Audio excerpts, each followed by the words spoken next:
A graça e a paz, meus queridos. Para mim é um privilégio e uma alegria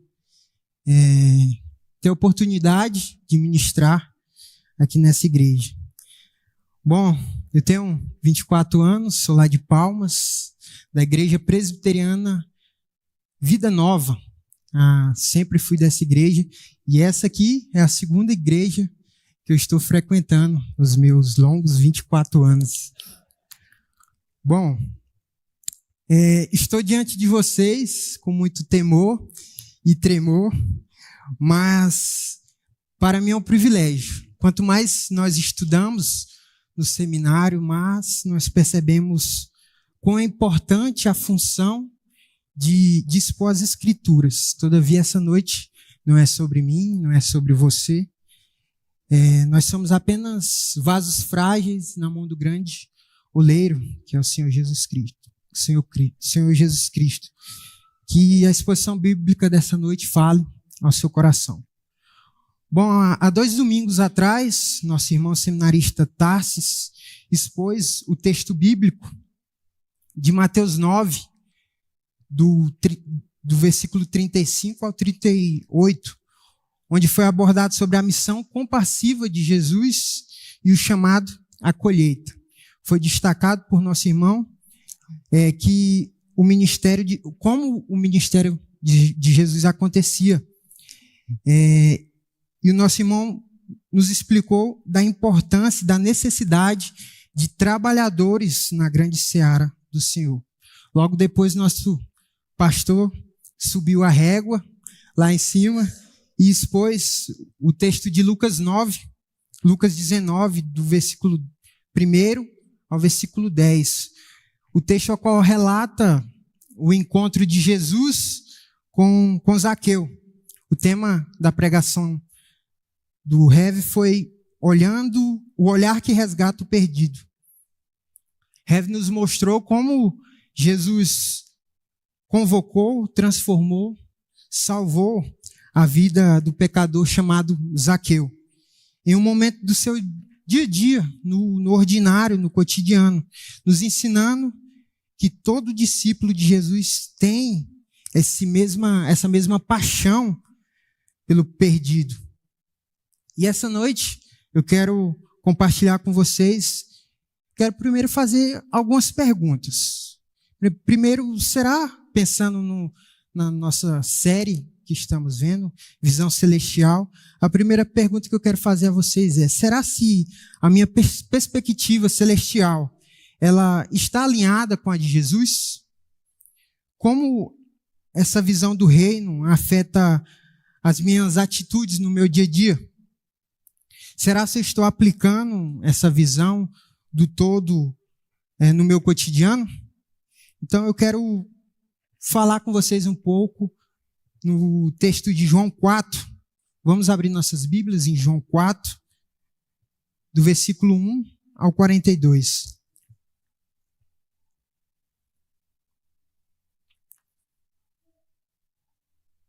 João 4, do versículo 1 ao versículo 42. A leitura é um pouco longa, porém é necessária. Então eu vou ler e peço que os irmãos acompanhem.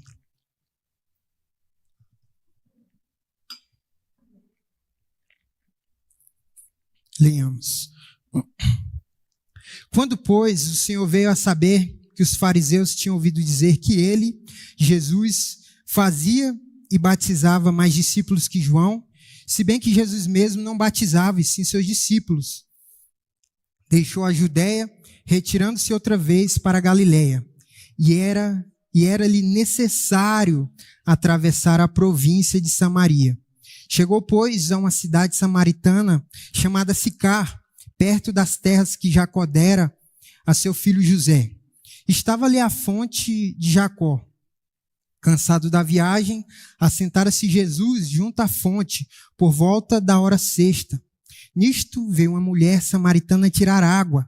Disse-lhe Jesus: dar-me de beber. Pois seus discípulos tinham ido à cidade para comprar alimento. Então lhe disse a mulher samaritana: como sendo tu judeu, pede de beber a mim, que sou mulher samaritana? Porque os judeus não se dão com os samaritanos. Replicou-lhe Jesus: se conheceras o dom de Deus, e quem é que te pede dar-me de beber, tu lhe pedirias e ele te daria água viva. Respondeu-lhe ela: Senhor, tu não tens com que tirar, e o poço é fundo. Onde, pois, tens água viva? És porventura maior que Jacó, nosso pai, que nos deu o poço, do qual ele mesmo bebeu, e bem assim seus filhos e o seu gado?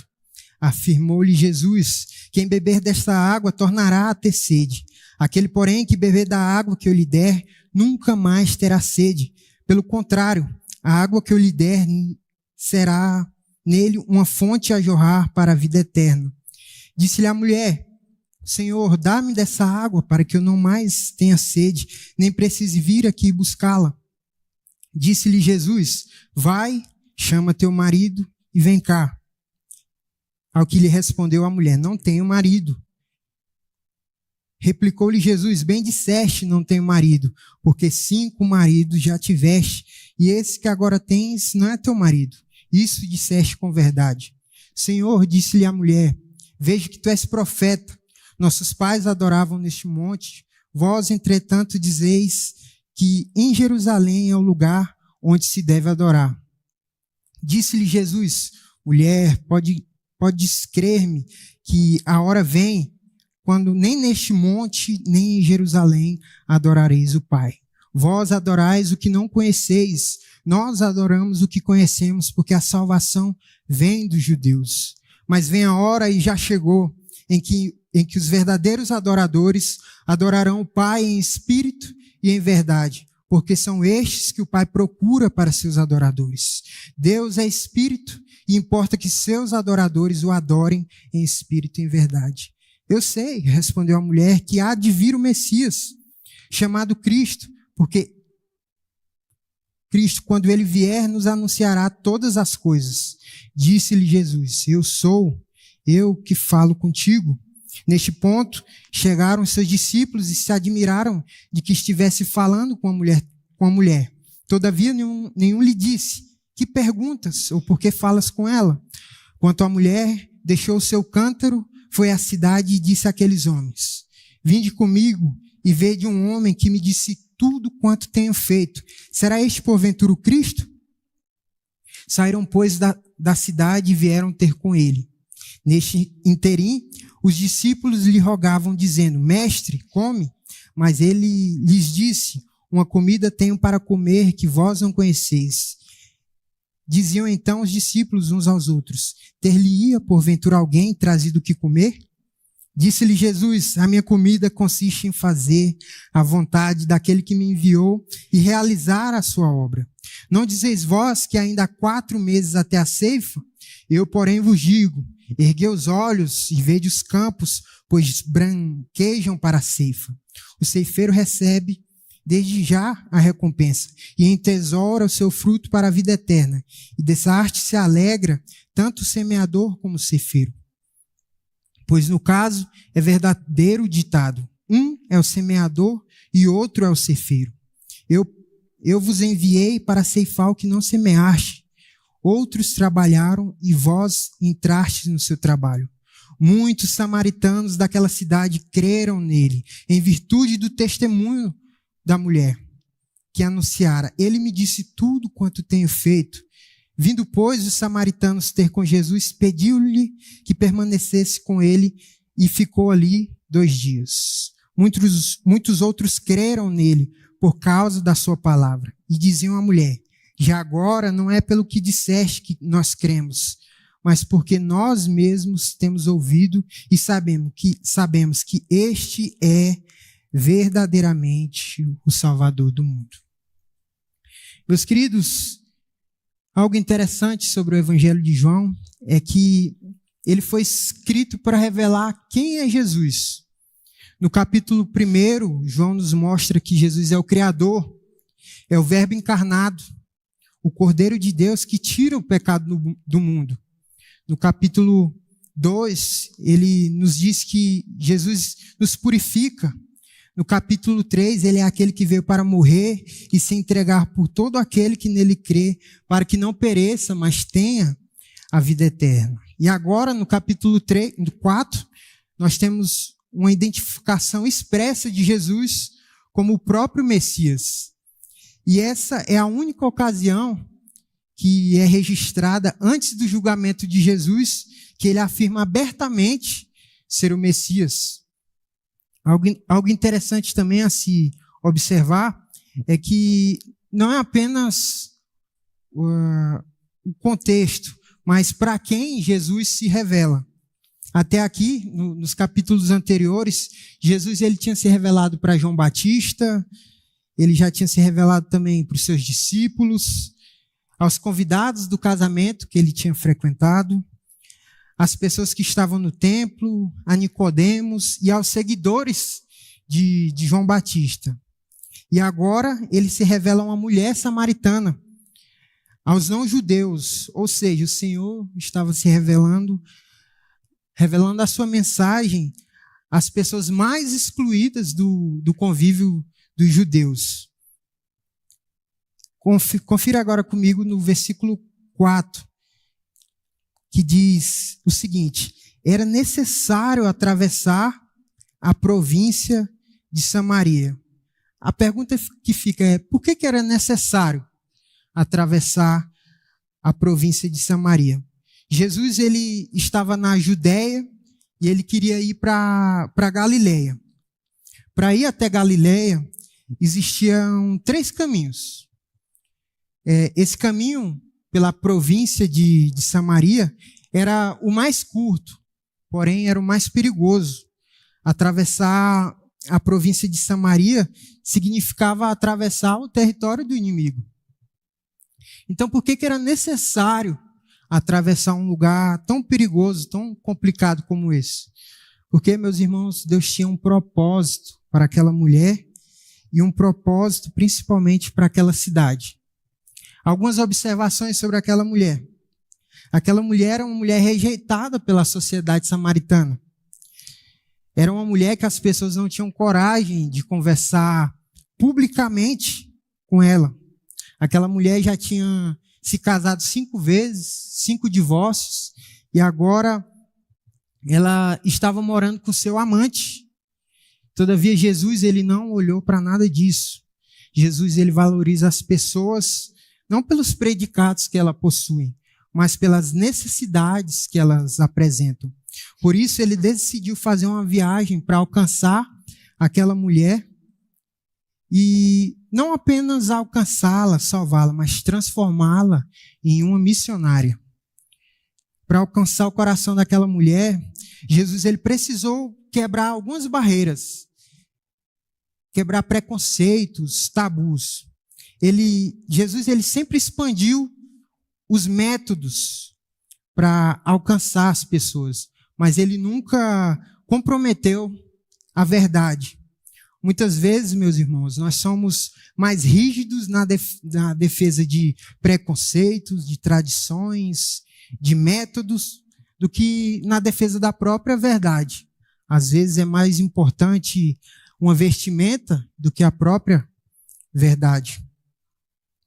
Jesus nos ensina aqui o que é absoluto e o que é relativo, o que pode ou não ser mudado, o que pode ou não ser negociado. A verdade, ela é inegociável. No entanto, os métodos, eles podem ser adaptados. E essa noite eu quero trabalhar com os irmãos com o seguinte tema: atitudes que geram vida. Atitudes que geram vida.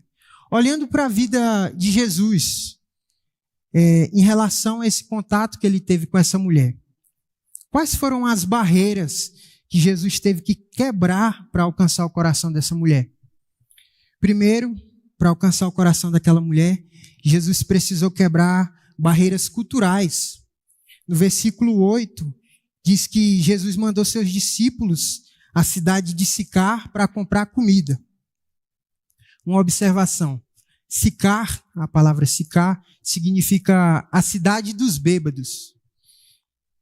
E o judeu ele não tinha comunhão com o samaritano.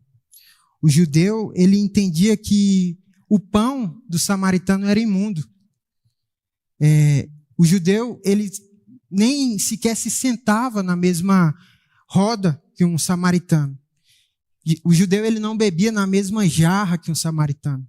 E o que Jesus faz? Envia os seus discípulos a uma cidade samaritana para comprar comida. A cidade dos bêbados. Outras observações, meus irmãos. Um homem, ele não falava em público com a mulher. Os rabinos, que é o caso de Jesus, nem mesmo falavam com suas esposas. Jesus não tinha esposa, mas os outros rabinos, eles sequer falavam com a sua própria esposa em público. Então Jesus vai e conversa com a mulher sozinho. E mais, uma mulher de reputação duvidosa. Jesus, ele correu o risco de ser mal interpretado pelas pessoas por quebrar um protocolo de convivência social para a sua cultura. Todavia, meus irmãos, para Jesus era mais importante a salvação daquela mulher. Era algo tão sério que acompanhe comigo no versículo 27, que diz que quando os discípulos chegaram, eles se admiraram que estivesse falando com a mulher. Quase que um escândalo para eles ver Jesus conversando com a mulher. E Jesus vem e quebra esse preconceito. Como eu disse, aquela mulher era uma mulher de reputação duvidosa. Aquela mulher, ela tinha uma vida moralmente reprovada pela lei dos samaritanos. Ela já tivera 5 maridos e vivia com um amante. Isso era uma coisa assim totalmente ruim para os samaritanos. E Jesus, não olhando para nada disso, ele se aproxima daquela mulher. Ele não faz nenhuma acusação. Ele não inicia a conversa falando assim, a sua situação é essa. Jesus, ele tem a capacidade e a sensibilidade de alcançar o coração das pessoas aonde quer que elas estão. Então, pensando novamente, recapitulando, atitudes que geram vida, primeiro, elas quebram barreiras culturais. E em segundo lugar, atitudes que geram vida quebram barreiras raciais. No versículo 9, acompanhem comigo. A mulher samaritana disse: como sendo tu judeu, pedes de beber a mim, que sou mulher samaritana? Porque os judeus, eles não se dão com os samaritanos. Meus irmãos, para entender essa frase da mulher samaritana, nós precisamos voltar 1000 anos de história, antes de Cristo. Após a morte de Davi, seu filho Salomão, ele assume o trono e reina durante 40 anos. Salomão construiu o templo com muito zelo, como nós sabemos. E no período do seu reinado, as 12 tribos de Israel, elas eram um único povo. Esse povo era aquele que Deus tinha tirado do Egito e tinha sido conduzido pelo deserto. Esse era o povo da aliança. Com a morte de Salomão, o filho dele, Roboão, assume o reinado. E logo depois que ele assume, um homem chamado Jeroboão, junto com 10 tribos, eles se rebelam contra a casa de Davi.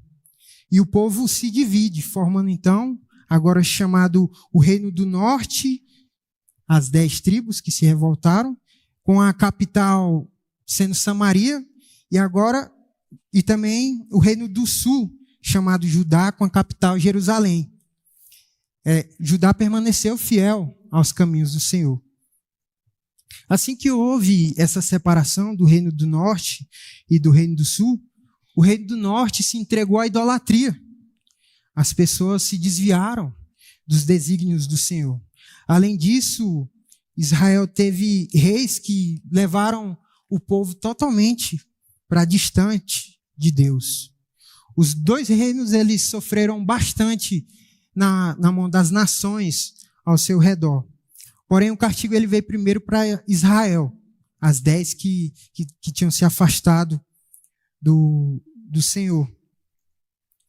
E Israel, ela foi invadida pelos povos assírios e ela foi levada para o cativeiro, como eu sei que a maioria de vocês conhece também, no ano de 722 a.C. Após Israel ser invadida e sido levada para cativeiro, Israel teve suas terras repovoadas. Pessoas estrangeiras, pessoas de todos os lugares vieram e repovoaram as terras de Israel. Só um minuto, meu povo, que a garganta está seca. Isso a gente consegue ver em 2 Reis, essa história de Israel. Só que assim que o povo saiu, ainda ficou alguns israelitas, né, nas terras de Israel. E aí eles se misturaram com esses estrangeiros e se casaram, tiveram filhos e tudo mais. Mas essa mistura de estrangeiros com israelitas ficou conhecida como samaritanos, como a gente conhece hoje. Mas um detalhe, para o judeu de sangue puro, os samaritanos não era apenas um povo que havia se rebelado no passado. Agora era um povo mestiço, com várias raças, e um povo sincrético. Sincrético é um povo com várias crenças. Então, um tempo depois, no ano 539 a.C., os judeus eles voltam para Jerusalém para reconstruir o templo. E os samaritanos, eles se oferecem para ajudar na reconstrução do templo.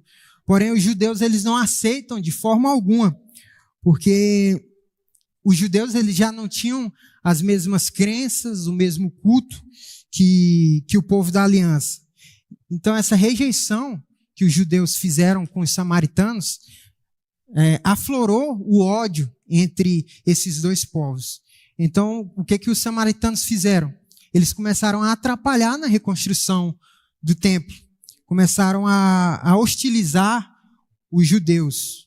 Então, meus irmãos, essa intriga entre samaritanos e judeus, ela perdurou até os tempos de Jesus. Então, são mais de 700 anos de guerra entre samaritanos e judeus. Para vocês terem noção como os samaritanos eram um povinho complicado, há relatos que os samaritanos pegaram ossos humanos e espalharam no templo de Jerusalém para profanar o templo e impedir que o povo judeu comemorasse a Páscoa em determinado ano. Então Jesus vem no meio de uma guerra entre povos. E Jesus vem para quebrar essa intriga entre esses dois povos, para levar aquela mulher e aquele povo à salvação. Então, atitudes que geram vida, primeiro, elas quebram barreiras culturais, barreiras raciais e, em terceiro, barreiras religiosas. No versículo 20, diz o seguinte, a mulher fala, nossos pais adoravam neste monte. Vós, entretanto, dizeis que em Jerusalém é o lugar onde se deve adorar. E o que que Jesus responde para ela? Mulher, já chegou a hora em que nem em Jerusalém e nem em Gerizim, porque Deus é espírito e requer que seus adoradores o adorem em espírito e em verdade. No diálogo entre Jesus e a mulher samaritana, ela busca a questão de onde se deve adorar. Um povo falava que era em um lugar e outro era em outro. Só que Jesus, o que ele faz? Ele tira totalmente o foco geográfico do que é a adoração. E ele nos diz que a essência da adoração não é esse lugar. Aqui, adorar a Deus não é sobre esse local.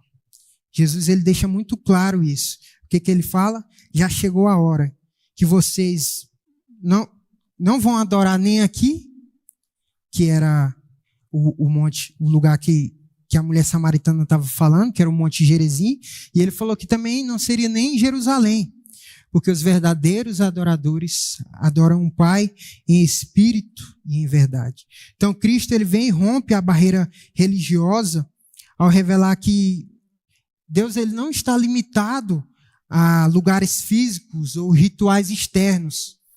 Ele aponta para uma adoração baseada na verdade, conforme a sua palavra, e baseada no Espírito, que é uma conexão pessoal com o Senhor.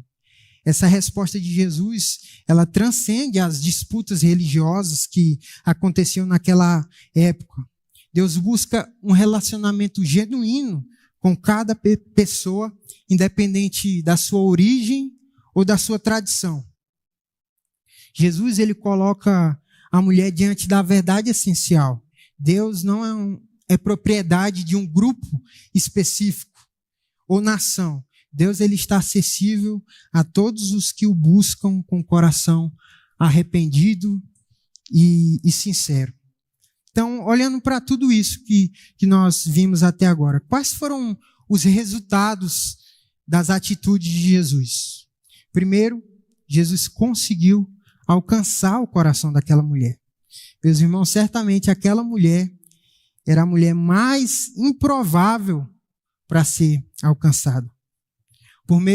Também por meio das atitudes de Jesus, ele torna aquela mulher uma missionária.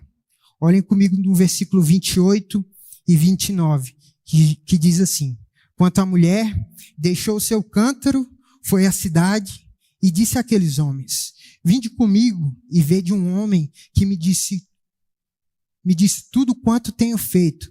Será este, porventura, o Cristo? Algo interessante, meus irmãos, é que aquela mulher ela não tinha grandes conhecimentos sobre quem era Jesus. Ela não esperou passar um tempo para processar o que Jesus tinha falado. As palavras de Jesus foram tão impactantes no seu coração que ela sai correndo, querendo contar essa notícia para o máximo de pessoas que ela conseguisse. As atitudes de Jesus também geraram uma grande colheita em meio ao povo samaritano. No versículo 39, diz o seguinte: muitos samaritanos daquela cidade creram nele em virtude do testemunho da mulher. No versículo 41 também diz: muitos outros creram nele por causa da sua palavra. A atitude simples de Jesus, meus irmãos, à beira de um poço, em um dia qualquer, em um horário em que as pessoas normalmente não gostam de andar por aí, que era na hora sexta. A hora sexta normalmente era meio-dia. Então Jesus, ele conversa com aquela mulher em uma situação totalmente assim, improvável, em um horário ruim, do sol estralando, e ele é intencional com ela. Aquela mulher, ela foi nesse horário de meio-dia por conta das características que eu falei até aqui, e ela foi porque ela não queria ter contato com ninguém naquele momento. Então, de um cenário totalmente desfavorável, acontece uma grande colheita. Uma mulher improvável, uma cidade improvável, alcançada por Jesus. Alguns comentaristas acreditam que no versículo 35, quando Jesus fala: erguei os olhos, vede os campos, pois já branquejam para a ceifa. Esse versículo ele faz referência ao versículo 30. Olhe comigo o versículo 31 também, que diz: neste interim. Antes disso, o versículo 30 diz o seguinte: saíram, pois, da cidade e vieram ter com ele. Esses aqui foram os samaritanos que foram em direção a Jesus. E essa palavra no versículo 31, interim, significa um espaço de tempo. Então, ocorreu um intervalo de tempo entre a saída da mulher em direção à cidade e o momento que Jesus estava falando com seus discípulos. E nesse meio tempo, era possível ver a procissão dos samaritanos em direção a Jesus. Então, o que Jesus faz? Jesus, ele chama seus discípulos a olharem para aquelas pessoas que estavam vindo em direção dele e ele faz com que os discípulos percebessem que sobre isso que ele estava falando. A colheita não era grãos que Jesus queria que os seus discípulos colhessem, mas quando ele fala aqui, os campos branquejam para a ceifa, ele estava se referindo à vida, à alma dos samaritanos.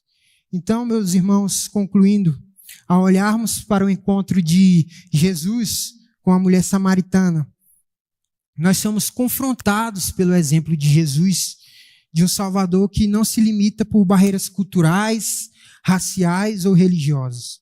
Jesus nos ensina a essência da visão celestial, alcançar pessoas onde elas estão, com amor e verdade, apontando sempre para a glória de Deus. A mulher samaritana era alguém improvável aos olhos humanos. Ela foi transformada, foi salva, transformada e mais, se tornou uma missionária que impactou a sua cidade. Isso nos lembra que Deus não olha para a nossa reputação, mas para as nossas necessidades espirituais.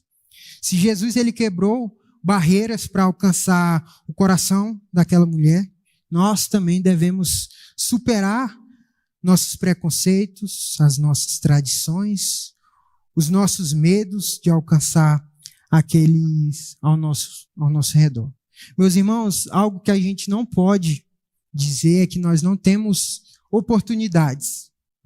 As oportunidades, elas vêm, mas nós quase que tampamos os nossos olhos para elas. Então, eu quero compartilhar com vocês algumas implicações e aplicações para as nossas vidas nessa noite. Primeiro, quebre as barreiras. Reflita sobre as barreiras que você precisa superar para compartilhar o Evangelho. Pode ser preconceito, pode ser um medo da rejeição. Às vezes, confessando um pecado para vocês, às vezes eu deixava de compartilhar para uma pessoa porque eu acreditava que ela não ia me ouvir. Então eu tinha medo da rejeição antes mesmo de falar com a pessoa. Então nós precisamos quebrar esses preconceitos, quebrar os medos. Ou então nós estamos em uma situação de zona de conforto espiritual. A igreja aqui já está uma igreja legal, o ambiente aqui é legal, e nós estamos confortáveis assim. Às vezes pode ser essa a situação que você está passando. Então, uma segunda aplicação para as nossas vidas é valorize as pessoas pelas necessidades que elas possuem. Assim como Jesus enxergou o coração daquela mulher, veja as pessoas que estão ao seu redor. Não olhe para o status ou para a situação de falha que a pessoa está. Pergunte a si mesmo, como eu posso demonstrar o amor de Cristo para as pessoas que estão ao meu redor? Uma terceira aplicação é viva uma vida de adoração genuína. Adoração em espírito e em verdade deve ser um estilo de vida. Então, se pergunte essa noite, a minha vida ela reflete uma conexão verdadeira com Deus? A minha vida de adoração vai além de rituais? Meus irmãos, infelizmente, nas igrejas atuais, boa parte dos irmãos vivem uma vida de aparência. Uma vida domingueira, uma vida a qual colocam uma máscara no domingo à noite e chegam aqui e está tudo bem, é tudo uma beleza. Uma falsa espiritualidade, uma falsa santidade. Então se pergunte, a minha vida de adoração vai além de rituais, de momentos, ou eu realmente vivo uma vida diária de adoração ao Senhor? Outra aplicação, seja um missionário no seu dia a dia. As atitudes de Jesus nos ensinam que momentos do cotidiano podem se tornar em grandes oportunidades para ter um impacto espiritual. Como você pode usar as interações simples do seu dia a dia para compartilhar a sua fé? Meus irmãos, eu não estou vivendo no mesmo lugar que o irmão seminarista João Batista. Cada um aqui vive em um local diferente e cada um aqui convive com pessoas diferentes. Então, não esse negócio de acaso, foi coincidência, isso não existe. Deus te colocou aonde você está hoje com um propósito. A sua família, o seu cônjuge, os seus filhos, o seu trabalho, tudo isso é intencional. E o Senhor, Ele lhe colocou ali por um motivo, para que o Senhor proclame as boas novas da salvação nesse lugar. Então, saia da zona de conforto, viva uma vida de fato de intencionalidade. Essa é a palavra. Meus irmãos, Deus, por último, Deus, Ele escolhe os improváveis.